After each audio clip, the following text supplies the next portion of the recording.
Salut à tous, bienvenue sur notre chaîne YouTube.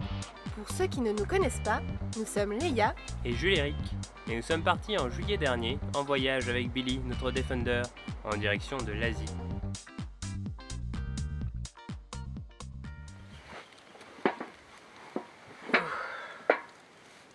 Bon, on est plutôt bien installés.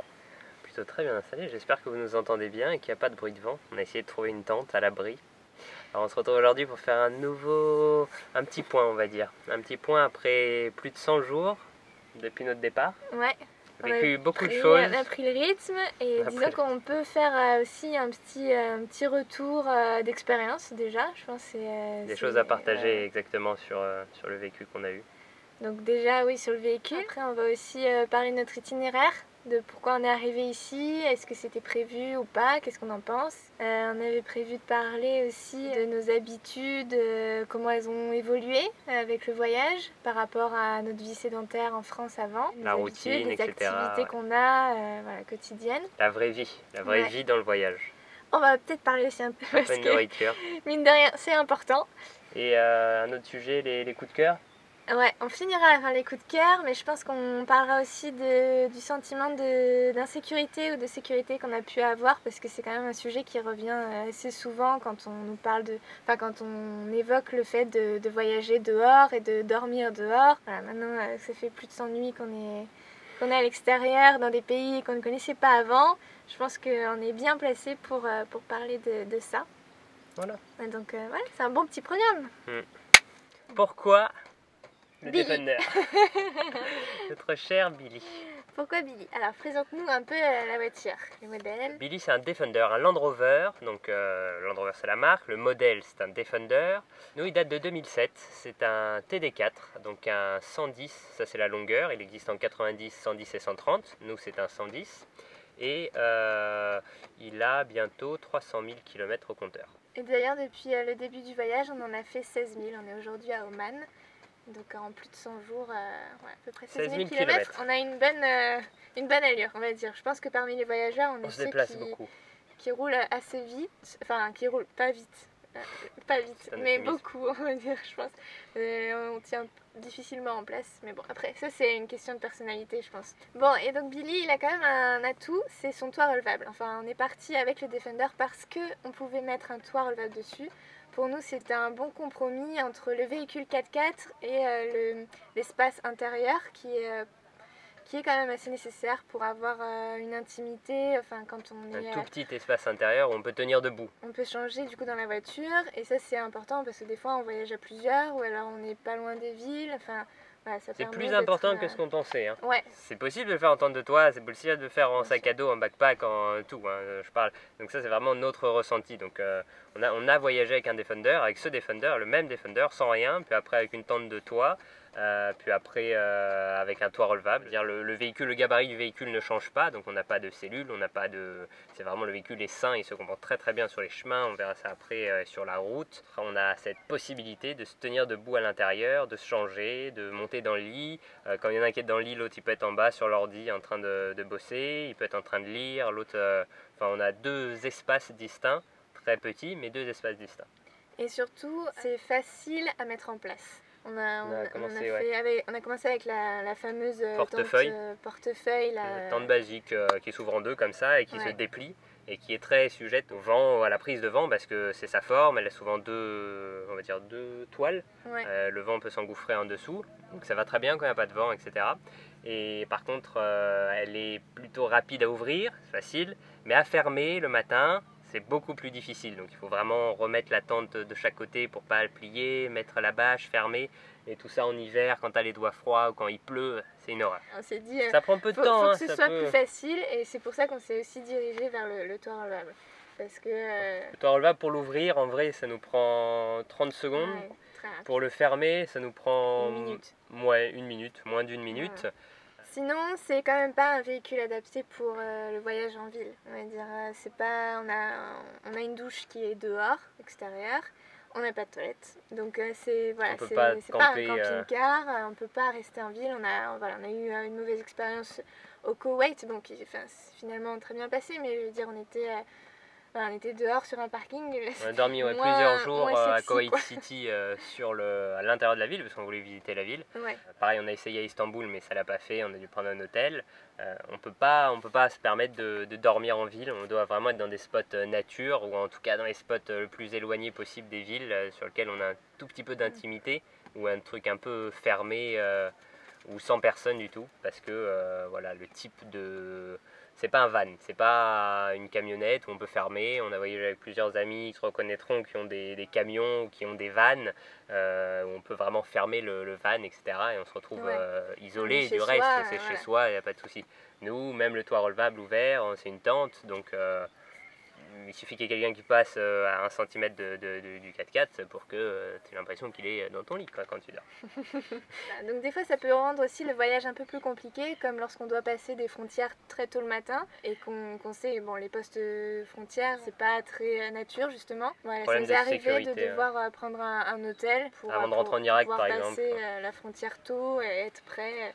Voilà, et pouvoir bien dormir parce que quand on est comme ça en ville avec juste juste comme tu disais la toile de tente, on a l'impression que tout le monde est autour de la voiture et puis tu dors pas sur tes 2 oreilles quoi. Bon, c'est pas un véhicule luxueux donc c'est une tôle, il n'y a pas d'isolant. C'est rudimentaire. Il pleut dehors, il pleut dedans. On peut faire un peu humide à l'intérieur. Quand il fait chaud, il fait chaud dedans. On va dire que c'est le strict minimum. Donc on a un moteur qui va bien, donc c'est un 2,4 litres, donc le TD4. Et c'est pas très puissant, par contre c'est très coupleux, il a été un peu modifié avec une repro d'un nouvel intercooleur un peu plus grand que l'origine, donc plusieurs petits trucs qui permettent d'avoir plus de couple, de gagner une vitesse, donc c'est une boîte manuelle. Nous ça fait 15 000 ou 16 000 km qu'on le conduit, tous les deux, donc on conduit 50-50, aussi bien l'un que l'autre, partout sur les chemins et en ville.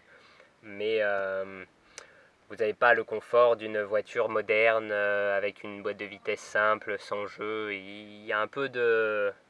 Il faut s'y faire pour le conduire, mais ça va très bien. Il faut apprendre à le connaître, mais bon. Après, c'est quand même un véhicule plaisir, je veux dire, sur très les attachant. chemins. Ah oui. Pur bonheur. Même c'est un super franchisseur, ça c'est indéniable. On a monté des choses... voilà, s'il y a un véhicule qui peut y arriver, avec notre 4x4, on sait qu'on peut y arriver. Peu importe ce que c'est, donc si un véhicule peut y aller, nous on peut y aller, il n'y a aucun problème. On a fait des pistes et des pistes pendant des jours et des jours où tu roules parce qu'il faut rouler, il faut avancer sur la carte et donc le véhicule il subit, il encaisse, etc. On a déjà cassé plusieurs suspensions dans nos précédents voyages dû à la charge qu'on a, aux contraintes que le véhicule subit. Aujourd'hui on a un setup parfait sur les suspensions, etc. Parfait sur le véhicule en entier et ça nous permet de faire de l'off-road, vraiment c'est notre but aussi. On adore les chemins, c'est là où on voit la vérité du pays, on va dire, de sortir vraiment des sentiers battus et de prendre la réalité des bords de côte, des paysages, des montagnes, partout dans tous les pays où on va vraiment au fin fond. C'est ça qu'on aime. On a pris le véhicule qui est pas capable de faire ça. Un point fort pour le coup, c'est qu'il n'a pas une grosse consommation, vu que c'est un petit moteur. Et ça, par les temps qui courent, c'est quand même assez important. Donc on est sur une moyenne à peu près de 12 litres au 100, tout chemin confondu. Enfin, autoroute, route, sentier. Ouais. Depuis qu'on est parti sur une moyenne de 15 000 km, on est sur du 12 litres au 100. On est monté en 285, donc on est passé récemment sur des pneus plus larges pour avoir plus de confort et vraiment on le ressent. On dégonfle et on regonfle très souvent les pneus. À chaque fois qu'on rentre sur les chemins et qu'on repart sur l'autoroute ou sur la route, enfin il n'y a plus d'autoroute, mais à chaque fois pour que le véhicule et que le pneu encaisse le maximum, que le véhicule et les suspensions aient moins encaissé. Et on a vu une grande différence avec ce changement de pneu. Donc avec ce changement de pneu, etc., on est sur du 12 litres au 100, tout plein fait, tout équipé avec la galerie, les boîtes qu'on a sur le toit, etc. Full, assez souvent d'eau et c'est prêt à voyager, ce qui est pas mal pour un véhicule comme ça. Et après le Defender, pourquoi? Parce que c'est aussi une icône et qu'il y a une énorme communauté Land Rover, on va dire, qui est présente partout dans le monde.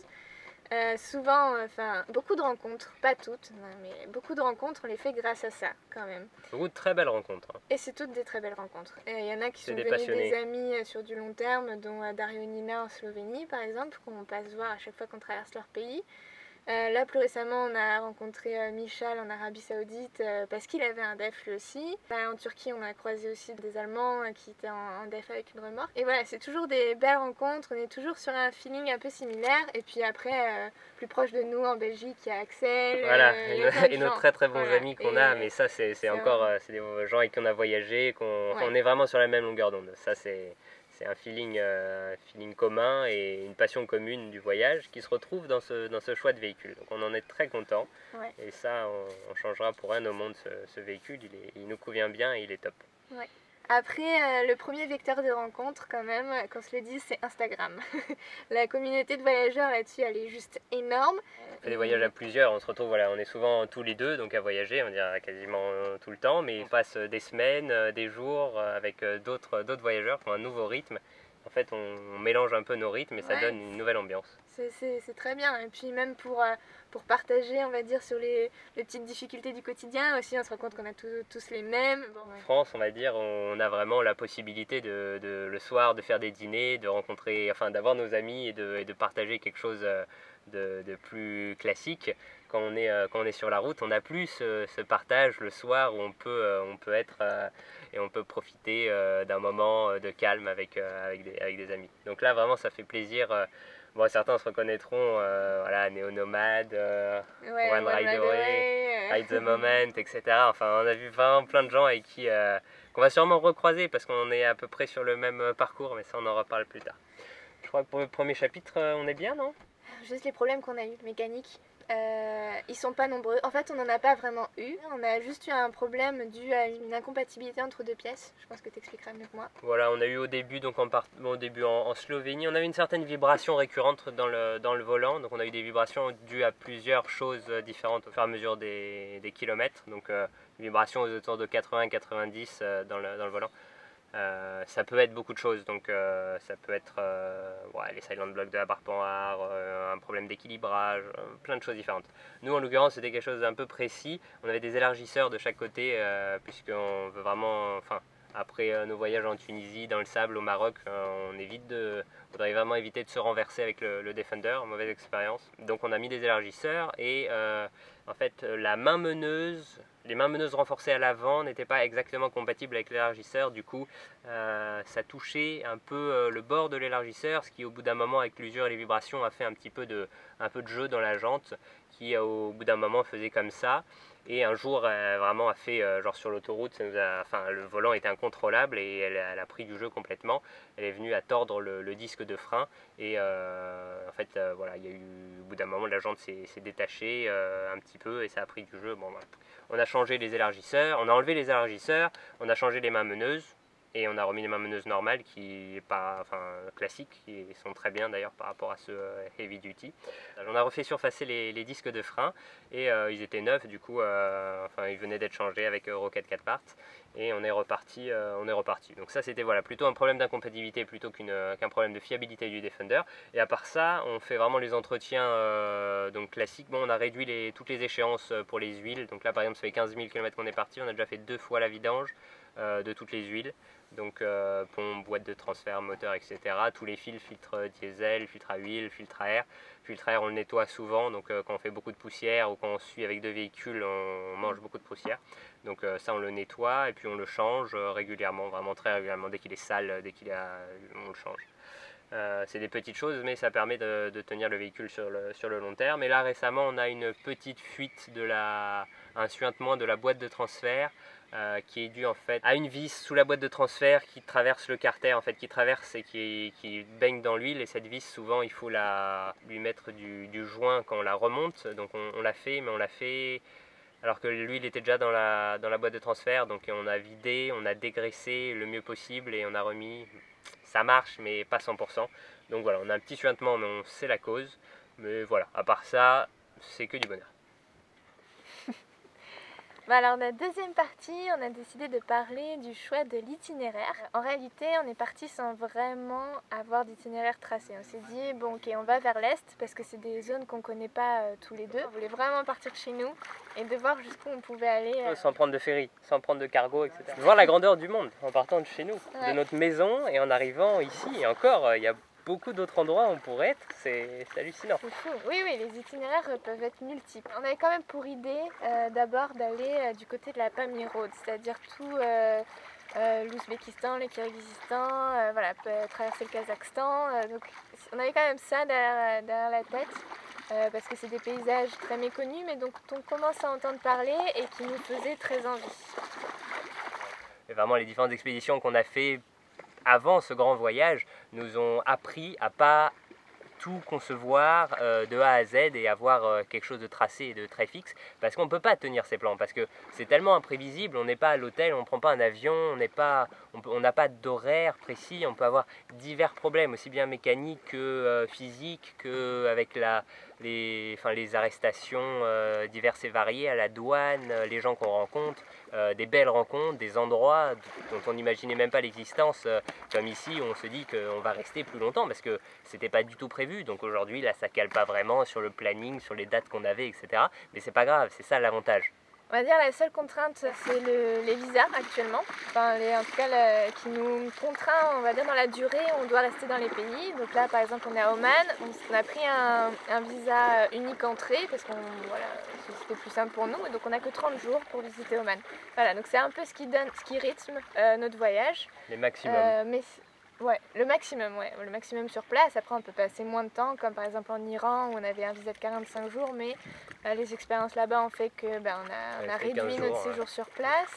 Jusqu'en Arménie, on n'avait pas besoin de visa, donc là pour le coup, on était quand même assez libre dans nos choix de déplacement voilà. C'est là où on se rend compte de la beauté de l'Europe et du pouvoir qu'on a de voyager.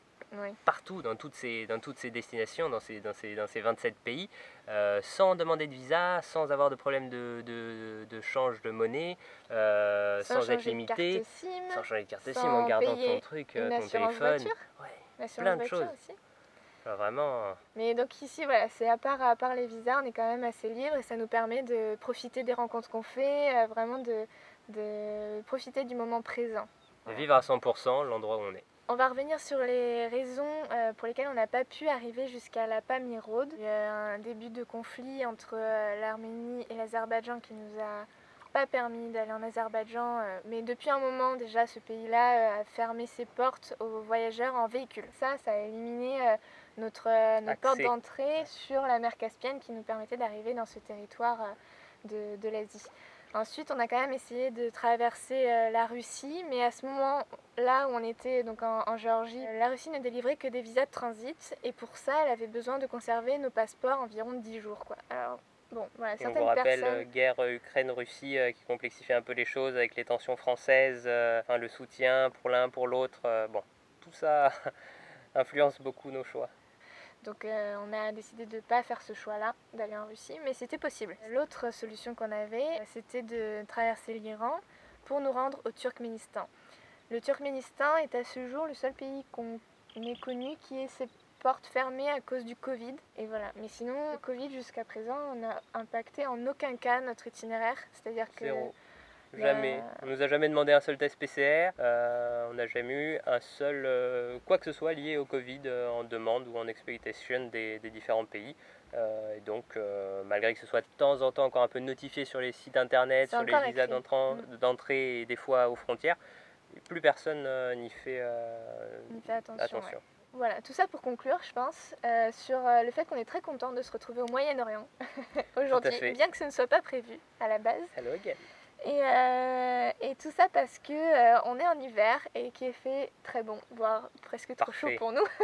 mais en tout cas, voilà, on était très contents d'arriver ici et de découvrir quand même le Moyen-Orient, qui est une région du monde dont on avait quelques a priori, mais qui ont complètement disparu à l'heure d'aujourd'hui, c'est-à-dire qui sont contrecarrés par notre expérience, en tout cas avec la population locale et avec toutes les activités qu'on peut faire ici. C'est sûr, mais les a priori, ils sont véhiculés par les médias et les choses qu'on entend en Europe, et on essaye de ne pas avoir de préjugés, vraiment d'éviter tout préjugé quand on arrive dans un pays, de faire notre propre opinion de ce qu'on va découvrir et de ce qu'on va voir sans avoir d'idées préconçues. On y arrive très bien, on fait vraiment cet exercice de ne pas s'attendre à quelque chose, ni positivement ni négativement, et donc ça nous a aidés depuis le début de notre voyage. Alors on va peut-être, c'est une vidéo un peu longue, donc on va la couper en plusieurs parties. Donc en tout cas si ça c'est une première partie sur YouTube, on en fera une deuxième partie, puisque les vidéos de plus de 20 minutes c'est un peu compliqué à voir pour tout le monde. Donc voilà, ça c'est les premiers thèmes. Dans la suite on va aborder du coup les habitudes qu'on a en voyage. notre manière de vivre. On va parler aussi du sentiment de sécurité. Et des expériences rencontrées aussi bien avec la police, les militaires, les locaux. 2-3 tensions qui se sont passées mais qu'il faut qu'on vous partage. De nos habitudes alimentaires. Et qu'est-ce qu'on a mangé? Parce qu'on est des bons Français quand même. De nos coups de cœur, des pistes coups de cœur qu'on a eu, des pays coups de cœur. C'est vraiment des choses auxquelles on ne s'attendait pas et on est émerveillés. Voilà. Voilà.